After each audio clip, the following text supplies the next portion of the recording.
Ellos están predicando aquí, están las multitudes. Jesús llama a Felipe para probarlo. Le está enseñando de finanzas, le está enseñando de multiplicación, le está enseñando que hay una necesidad en la gente y que Él tiene el poder para saciarla. Le está enseñando a conectar con una multitud. Hoy yo te quiero mostrar un poco en la escritura acerca de un milagro financiero. Lo que hay detrás de un milagro financiero en el contexto del reino de Dios. Mira, capítulo 6, verso 1 del libro de Juan. En el nombre de Jesús. La palabra del Señor dice así: después de esto Jesús fue al otro lado del mar de Galilea, el de Tiberias, y le seguía gran multitud, porque veían las señales que hacía en los enfermos. Entonces subió Jesús a un monte y se sentó allí con sus discípulos.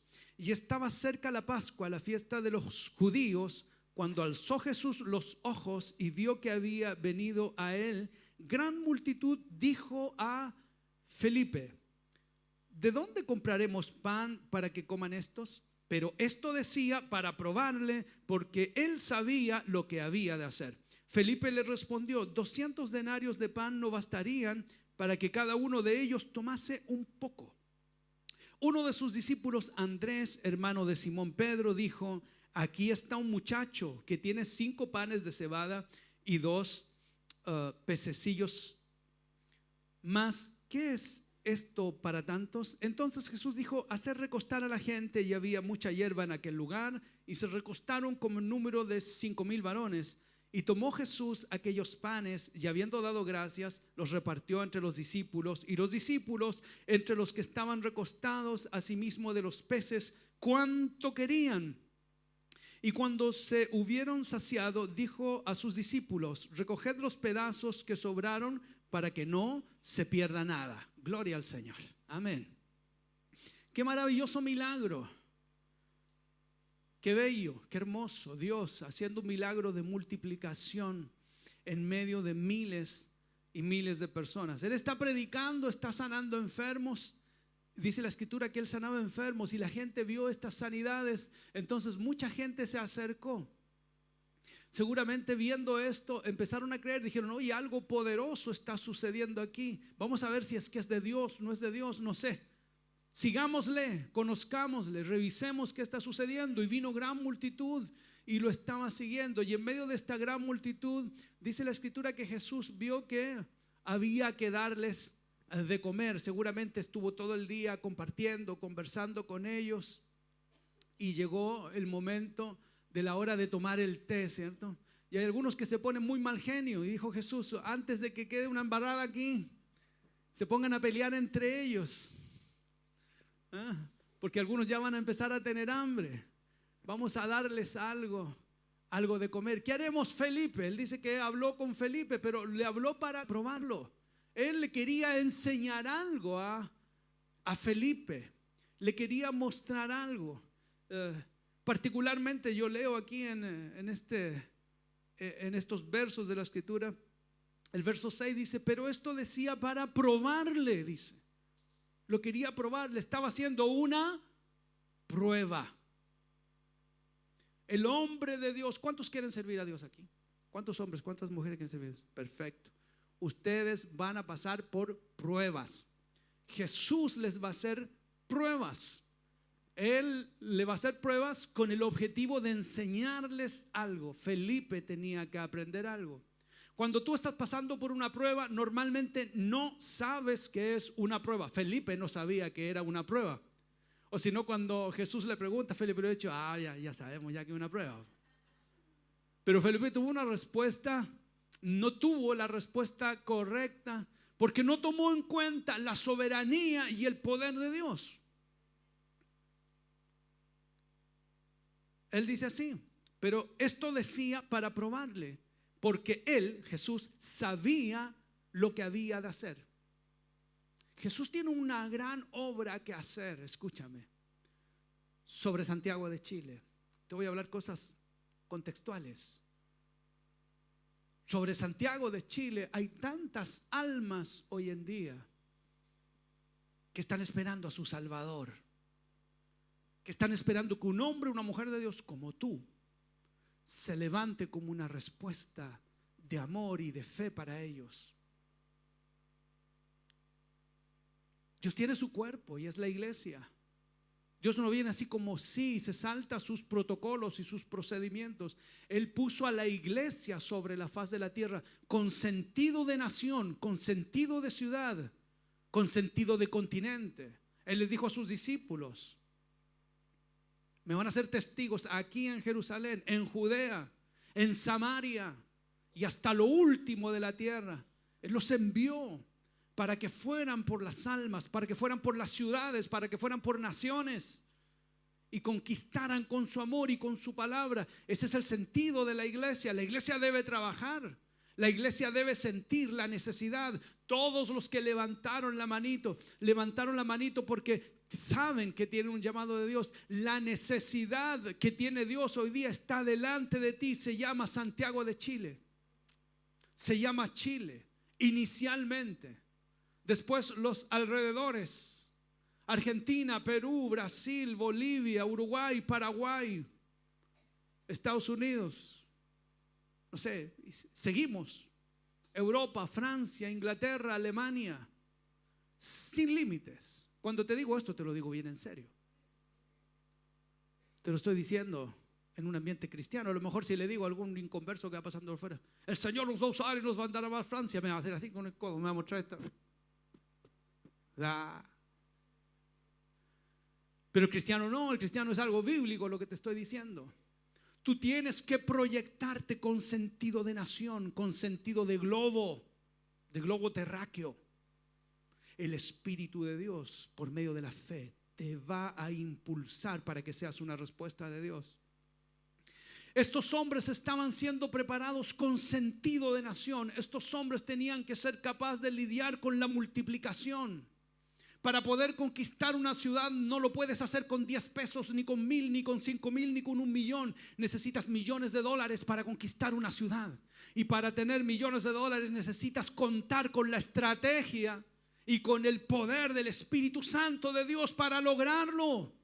El dinero lo tiene Él, la multiplicación la tiene Él. Él está haciendo una gran obra con sentido de ciudad. El Señor Jesús se levantó y en esa tarde habían multitudes de gente escuchando, y Él necesitaba el dinero, Él necesitaba la multiplicación en esta ocasión para alimentar a esta gente. Les iba a dar lo que la gente necesitaba para tener una conexión con ellos, una conexión que después Jesús aprovechó. Voy a necesitar pasarte por la escritura de una manera particular para que puedas entender lo que el Espíritu de Dios te quiere revelar. Tienes tu Biblia ahí delante de ti. Jesús va a usar las finanzas muchas veces para generar una conexión con la ciudad y con la multitud. Y después esa conexión la va a aprovechar para llevar a la gente por un camino de salvación. Verso 12, 6, 12. Y cuando se hubieron saciado, había una necesidad. Porque tú puedes saciar una necesidad. Dice la escritura: y cuando se hubieron saciado, Jesús vio una necesidad. Necesitaban pan. El pan se compra, dijo Felipe. Necesitaban dinero. Pero Jesús hizo que esta gente estuviera saciada, dice la escritura. Verso 12: y cuando se hubieron saciado, dijo a sus discípulos: recojan los pedazos que sobraron para que no se pierda nada. Hubo tanta bendición aquel día que tuvieron que recoger. Sobró de la bendición. Cuando está la bendición de Dios, abunda. Jesús hizo un milagro de multiplicación, y cuando Jesús está haciendo un milagro de multiplicación, abunda y sobreabunda. Creo que lo estoy diciendo mal, pero estoy tan emocionado. Usted me entiende. Sobreabunda, no sobreabunda, sobreabunda. 16. Al anochecer descendieron sus discípulos al mar. Aquel día comieron pan, recogieron lo que sobreabunda. Después anocheció y se fueron al mar. 22. El día siguiente, la gente que estaba al otro lado del mar vio. Yo te estoy leyendo la Biblia así porque quiero que entiendas el contexto. Está pasando un día. Ellos están predicando aquí, están las multitudes. Jesús llama a Felipe para probarlo. Le está enseñando de finanzas, le está enseñando de multiplicación, le está enseñando que hay una necesidad en la gente y que Él tiene el poder para saciarla. Le está enseñando a conectar con una multitud. Cuando vas a hablar de finanza o cuando vas a escuchar una enseñanza de finanza, nunca va suelta de un objetivo práctico que apunta vertical y directamente a la salvación de las almas. Nunca pongas tus finanzas al servicio del humanismo, al servicio de la religión. Las finanzas en el reino de Dios están al servicio de las almas. Lo está probando, lo está sometiendo a prueba y dice que pasó una noche y pasó un día y al otro día, dice, el día siguiente la gente que estaba al otro lado del mar vio que no había habido allí más que una sola barca y que Jesús no había entrado en ella. Lo siguieron. Verso 25, y hallándole al otro lado del mar, lo pillaron. Le dijeron: Rabí, ¿cuándo llegaste acá? Observa a la gente. Jesús te está enseñando de finanzas. Todavía no es 31, pero te está hablando de finanzas. Varón de Dios, mujer de Dios. Observa la pregunta: ¿cuándo llegaste acá? Es una pregunta manipuladora. Tú vas a verlo por la respuesta. Respondió Jesús y le dijo: de cierto os digo que me buscáis no porque habéis visto las señales, sino que porque comisteis pan y os saciaste. Wow, son grupientos. Oh Señor, ¿dónde estabas? No te habíamos visto. Oh, qué rico verte. Comiste pan, le dice. Sacié tu necesidad. Te conecté por medio de la finanza, dice Jesús. Qué rico verte, Señor. Oh, gusto saludarte. Tú vienes porque comiste pan, le dice. Observa lo que dice Jesús. Usó la finanza para expandir su ministerio, usó un milagro financiero de multiplicación. De cierto os digo que me buscáis, no porque habéis visto las señales, sino que porque comiste el pan y os saciasteis. Verso 27, y aquí introduce la verdad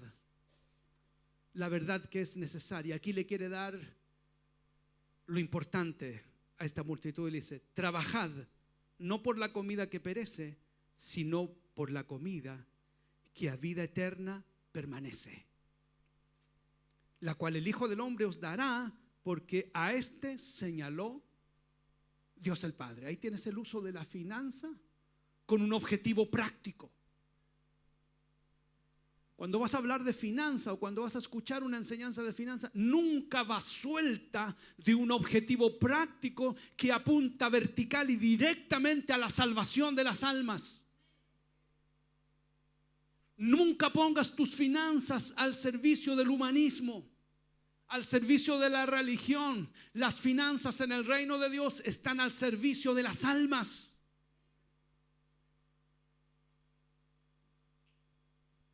No están al servicio del hombre, están al servicio de las almas. Si me preguntas, ¿acaso Felipe comió pan? Claro que comió más que todos quizás. Pescado también se llenaba, el que reparte toca la mejor parte, dijo.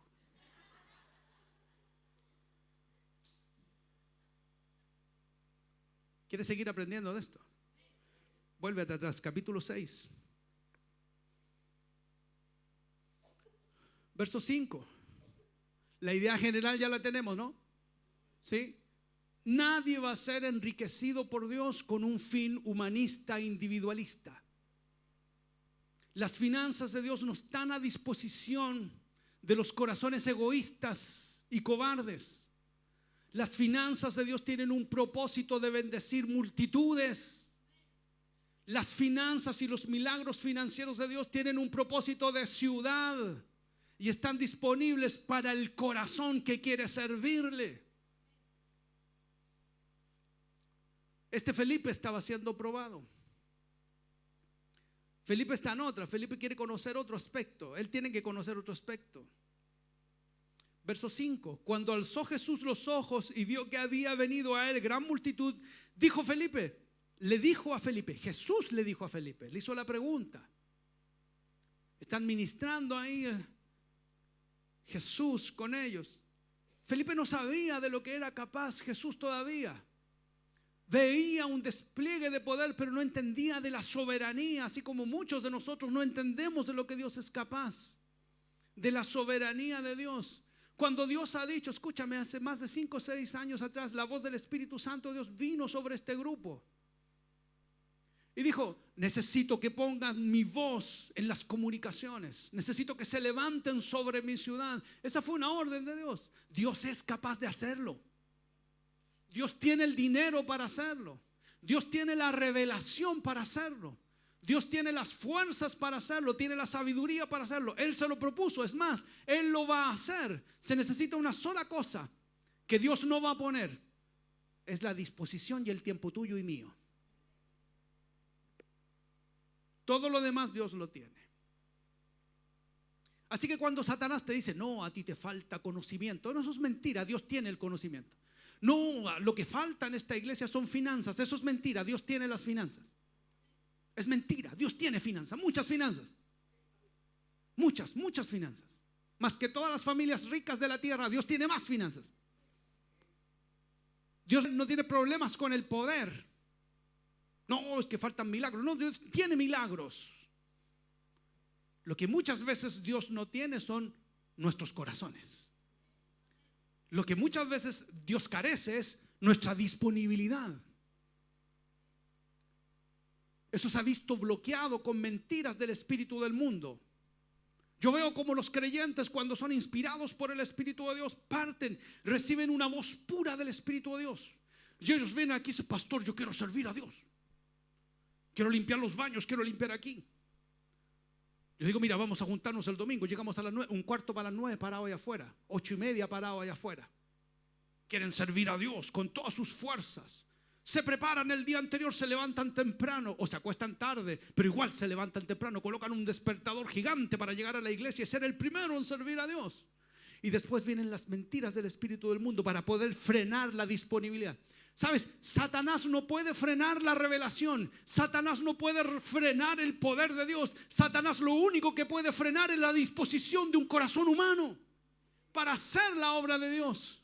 Mentiras como tranquilo, no te estreses.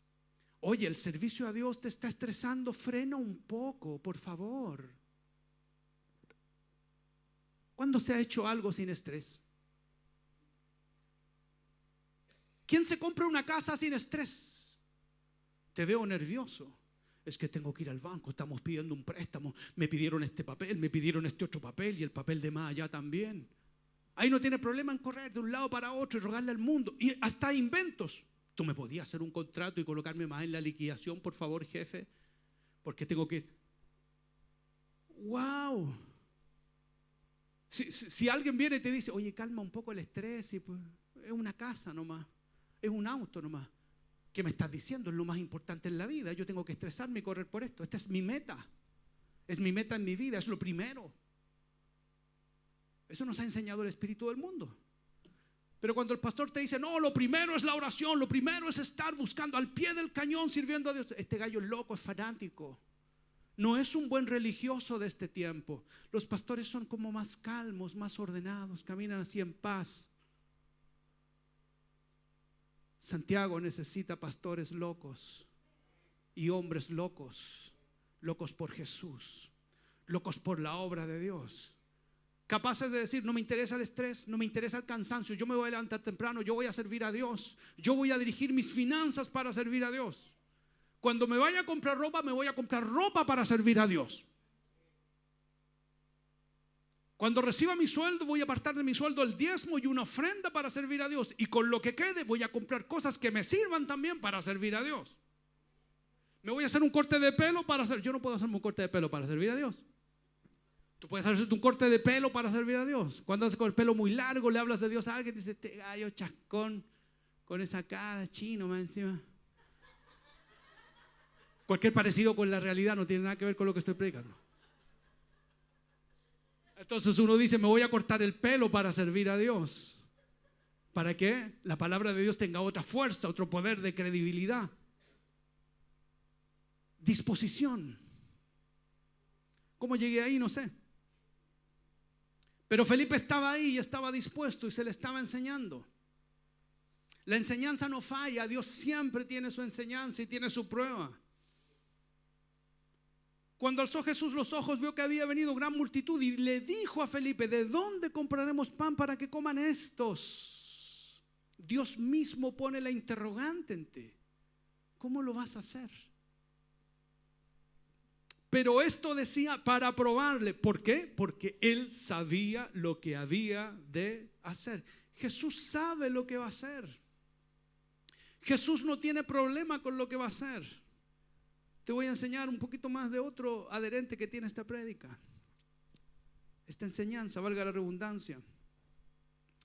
Verso 8, uno de sus discípulos, Andrés, hermano de Simón Pedro, le dijo, aquí está un muchacho que tiene 5 panes de cebada y 2 pececillos más. ¿Qué es esto para tantos? Andrés tampoco tenía idea, porque Andrés exclama y dice, ¿qué es esto para tantos? Era muy poco. Para 5,000 hombres con sus mujeres y sus niños. Tienen que haber habido por lo menos 8,000 personas tal vez en aquel lugar.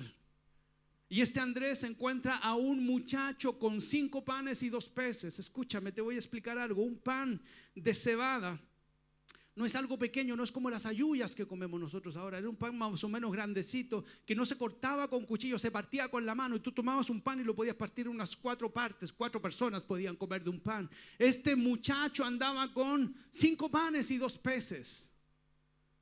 Habían 2 tipos de pan en aquel tiempo. Estaba el pan de cebada y el pan de trigo. El pan de cebada lo comía la gente pobre, la gente de escasos recursos. Y el pan de trigo que lo comía la gente más adinerada.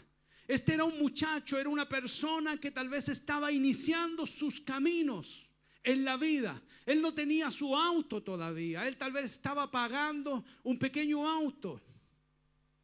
Él no tenía su casa, él todavía no tenía cómo pedir un crédito hipotecario. Era un muchacho, era una persona casi sin nombre ahí en la escritura. Muchacho significa imberbe, alguien que no tiene experiencia, que no tiene trayectoria de vida. Él no tenía una empresa, él no tenía una esposa, él no tenía hijos. Él era un jovencito que estaba por ahí, pero caminaba con el sustento para una familia. Escúchame, llevaba 5 panes. Era mucha comida para estar metido en un culto.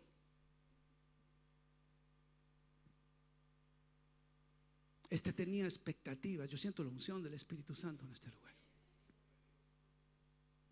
Este jovencito era el portador de un milagro de Dios. ¿Por qué Dios usó un muchacho? Había empresarios ahí. Pedro era un empresario.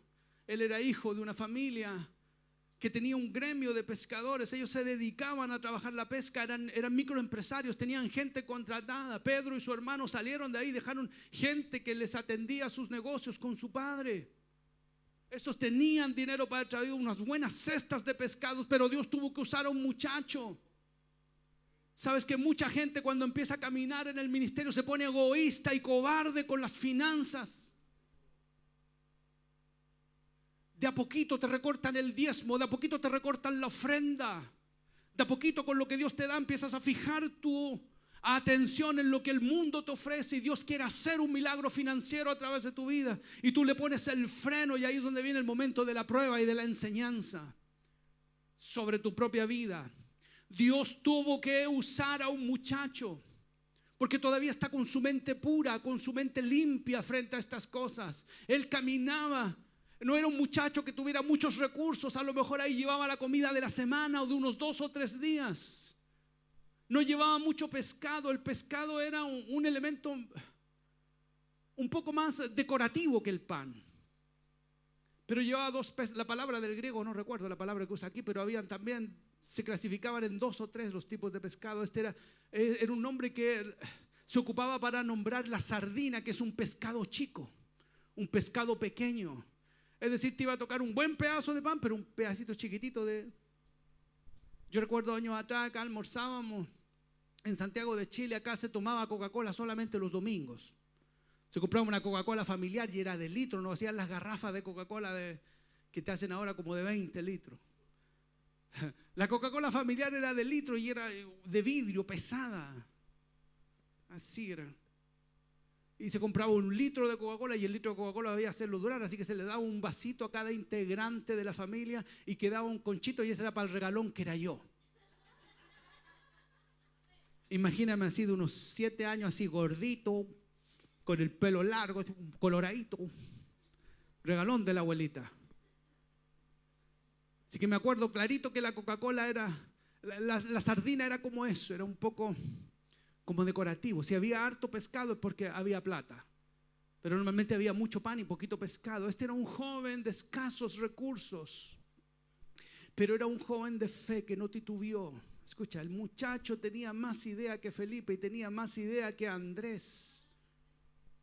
El muchachito tenía más fe y tenía más idea y más disposición que toda la gente que estaba ahí. Multitudes de personas y discípulos del Señor estaban ya sitiados por Satanás. Y Jesús igual iba a hacer su milagro. Ocupó una generación nueva, ocupó un muchacho para hacer este milagro de multitudes. A través de las multitudes, este muchacho trajo la disposición y Jesús tomó esos recursos y los multiplicó. Ni siquiera se habla más de él. Este mensaje que nos dejó el Espíritu Santo impreso aquí está preparado, está hecho para enseñar a gente que va a servir a Dios con una mirada de ciudad y de nación. Ni siquiera habló lo que pasó con el muchacho. Ni siquiera te habló de la prosperidad, de la abundancia del muchacho, de la multiplicación en la vida del muchacho, de los milagros financieros que Dios hizo en la vida del muchacho. Simplemente lo que el muchacho puso, y empezó a hablar del milagro financiero en el reino del Señor. Como por medio de esa ofrenda que hizo este jovencito, que sus discípulos no fueron capaces de hacer, gente que tenía dinero para hacerlo, gente que pudo ser movida a misericordia, haber dicho: maestro, ¿sabes qué? Yo voy a poner 200, 300 lucas para comprar algo, para servirle a esta gente. Lo tuvo que hacer un muchacho. Dijo: mira, yo no sé para cuánto puede alcanzar, pero lo que tengo es el sustento tal vez para un día, para mi familia, para 2 días. Ahí está, 5 panes, 2 peces. Andrés tomó esto y le dijo: mira, Señor, viene un cabro chico aquí con 20 lucas en pan, pero es muy poco para lo que hay que hacer. Es muy poco, vas a tener que hacer otra cosa. Andrés no tenía idea. Andrés estaba esperando que otras personas lo hicieran. Él tenía que haberlo hecho. Él y Pedrito tenían que haber dicho: yo pongo 100, yo pongo 100. Andrés, ponete con 100 lucas tú, yo pongo otras 100. Y hacemos el milagro financiero. Pero no fueron capaces. Tuvo que venir un muchacho. Andrés, hermano de Simón, verso 8, le dijo: aquí está un muchacho que tiene 5 panes de cebada y 2 pececillos más. ¿Qué es esto para tantos?, dijo Andrés, menospreciando lo que le parecía poco, pero que para Jesús es mucho. Las pequeñas cosas, los pequeños esfuerzos que hacemos para la obra del Señor atraen el poder del Señor para su milagro. Dice: entonces Jesús dijo: hagan recostar a la gente. Y había mucha hierba en aquel lugar y se recostaron como en número de 5,000 varones. Escucha esto: y tomó Jesús aquellos panes y habiendo dado gracias los repartió. ¿Entre quién? Entre los discípulos. Los discípulos administraron eso y lo repartieron a la gente. No fue el muchacho, no fue Jesús directamente. Ellos tuvieron que ministrar y tuvieron que repartirle a los muchachos, a la gente. Finalmente, ¿qué sucedió? Hubo mucha gente a la cual le llamó la atención porque vio saciada una necesidad, y esa saciedad que hubo en ellos los hizo volver a Jesús. Verso 25: y hallándole al otro lado del mar le dijeron: Rabí, ¿cuándo llegaste acá? Verso 26: respondió Jesús y les dijo: de cierto les digo que me buscan no porque han visto las señales, sino que porque comieron el pan y se saciaron. Les gustó el pan. 27: trabajen no por la comida que perece, sino por la comida que a vida eterna permanece, la cual el Hijo del Hombre os dará, porque a este señaló Dios el Padre. Debemos transportar la vida de Dios sobre una ciudad que está llena de muerte. Debemos transportar la paternidad de Dios sobre una ciudad. Dios lo va a hacer contigo, con tu disposición. Dios necesita tu tiempo, tus finanzas. Todo lo tiene Dios en su mano, porque tus finanzas no son sus finanzas, son las de Él. El que quiera administrar dinero de Dios tiene que ser capaz de estar orientado en su corazón a servir a Dios. ¿De qué le sirve a un hombre tener todo el dinero del mundo si no ama a Dios por sobre todas las cosas? ¿Sabes? Necesitas enfrascarte, necesitas meterte en el proyecto de Dios. Tu vida está dentro del proyecto de Dios y tu vida inevitablemente, hermano mío, conecta con el proyecto de Dios. El mensaje del evangelio individualista: Dios te va a bendecir a ti. No importa lo que le pase a la iglesia, no importa lo que le pase a Santiago de Chile, Dios te va a bendecir así. Es mentira. No es cierto. El corazón de Dios está con una ciudad y es verdad, te va a bendecir, te llamó porque eres parte de esa ciudad. Todas las cosas son en Él, por Él y para Él. No para ti, para Él. Y cuando estás en Él eres rico también en Él, porque gozas de toda su fuerza, de toda su vida, de todo su poder, de todo su milagro. Tienes que volver a orientarte, ¿sabes? Noto como el espíritu del mundo trata de taclear, trata de botar la disponibilidad en el corazón de los hermanos, sobre todo de los que llevan más tiempo. Y los que llevan más tiempo le tiran la carga al nuevo, le modelan el camino de mezquindad al nuevo. Muchos hermanos antiguos que todo el tiempo lo tenían para Jesús, todas las finanzas las tenían para Jesús. No, pastor, yo quiero ofrendar. No, pastor, yo quiero venir. Yo quiero limpiar, yo quiero soldar, yo quiero cortar, yo quiero tocar, yo quiero predicar, yo quiero. Hoy día hay que orar. No, yo no puedo, pastor. No, yo estoy estresado, estoy cansado. Detenga, no, pare. Es que yo entiendo de parte de Dios que las cosas son más calmadas. Mentira, eso es mentira. Usted no lo crea. Las cosas de Dios no son calmadas. No vamos a estar calmados ante una realidad inherente, ¿cierto?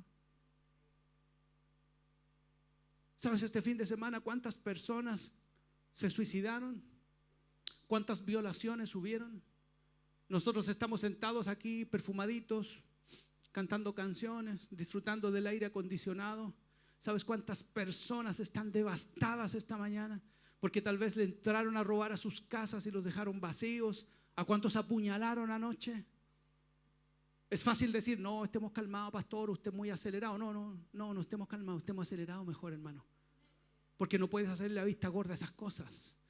En un evangelio humanista sí, en un evangelio religioso sí, donde tienes que aprender teología. Pero Dios no vino a dar teología, Él vino a dar vida y vino a darle vida a esta ciudad y tú eres su iglesia.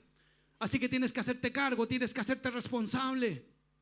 Tienes que hacerte responsable de una ciudad, de una generación que adolece los embates del infierno. No puedes solamente pensar en ti. Yo no estoy para predicar eso. Yo no estoy para predicar solamente pensando en ti. Que lo vas a disfrutar, te vas a reír mucho sirviendo a Dios. Te vas a gozar mucho sirviendo a Dios.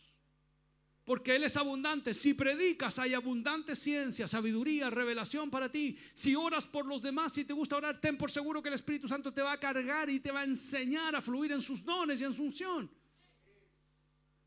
Si eres un aporte financiero, ten por seguro que Dios está esperando corazones que no sean mezquinos y cobardes para hacer fluir sus riquezas a través de ellos. Tenlo por seguro. La semana pasada y la antepasada me han estado cayendo órdenes de compra en mi empresa.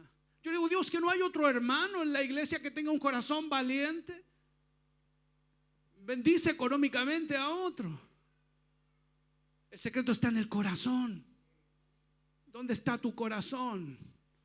La plata superpotencia lo que tú eres. Si estás enamorado del mundo con platita, partes para allá. Y eso solo lo sabe Dios y tú. A lo mejor ni tú lo sabes. Dios, ¿por qué no tengo plata? ¿Por qué no tengo? Porque el día que la tengas, a lo mejor la tentación viene con plata en mano. Los restaurantes no te tientan cuando no hay plata. El mall no, yo paso por las vitrinas, no estoy ni ahí. No, pues si no. Cuando tiene plata para comprarse cuestiones, yo me la podría comprar esa cuestión. Yo me podría comprar esos zapatos, me podría comprar esa camisa, wow, sí. Oye, espera un poco, déjame ver. Nunca he entrado a esta tienda. Es que vámonos porque hay que preparar la palabra, Susana.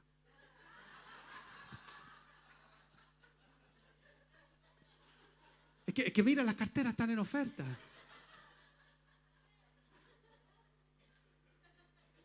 Ahí tengo que ponerme a orar, Señor.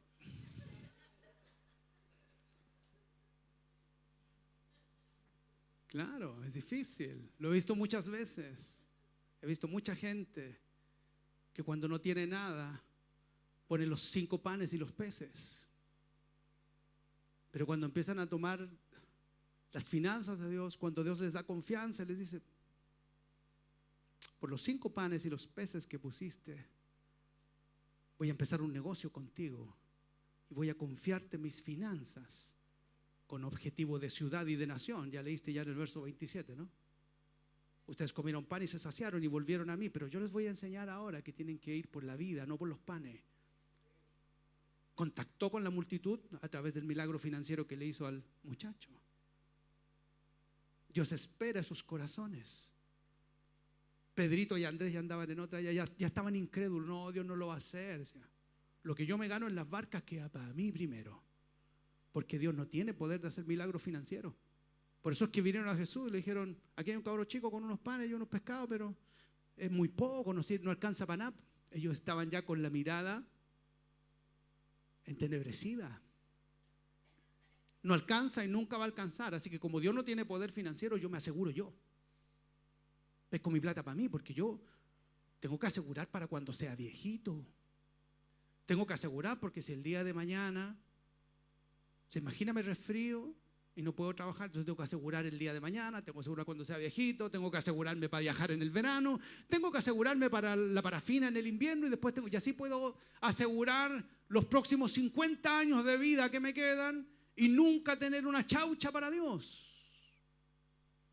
Es porque empiezo a vivir y a mirar en mis propias fuerzas, en mis limitaciones. Eso se llama cobardía, mezquindad. El espíritu del mundo coloca esas emociones en el hombre, en la mujer de Dios. Y de a poquito empiezas a transgredir la confianza que Dios te ha dado. Le cortas el diezmo, le cortas la ofrenda, le cortas el tiempo a Dios, el flujo de tiempo. La iglesia dice: este sábado tal cosa. Oh, el sábado, pucha, el sábado. Y en tu corazón piensas, escucha la voz de Satanás, así dice: este sábado pudimos haber visto tele un ratito. Este sábado pudimos haber comido un asado. Este sábado, pucha, hace tiempo que no estábamos acostados todo el día. Este sábado pudimos haber estado acostados. Así empieza la mezquindad. Así empieza el temor en el corazón del hombre de Dios, de la mujer de Dios. Agéndate todos los sábados, agéndate todos los domingos, agéndate todos los lunes, los martes, los miércoles, los jueves y los viernes con Jesús. Y lo que sobra, bótalo aquí en la tierra. Porque lo que tú pones en las manos de Jesús, Jesús lo ocupa para contactar una multitud, una ciudad, una nación. Todo lo que pones en las manos de Jesús, Jesús lo toma y lo multiplica y lo bendice y lo prospera y hace el milagro sobre eso para contactar una nación, una multitud. Así como tomó estos panes, estos peces, toma tu tiempo, toma tus fuerzas, toma tu inteligencia, toma tu disposición, toma tu buena voluntad para bendecirla, multiplicarla y conectarla con una ciudad y con una nación. Nunca más pienses finanza por finanza. Nunca más pienses dinero por dinero. Siempre piensa que hay un propósito de Dios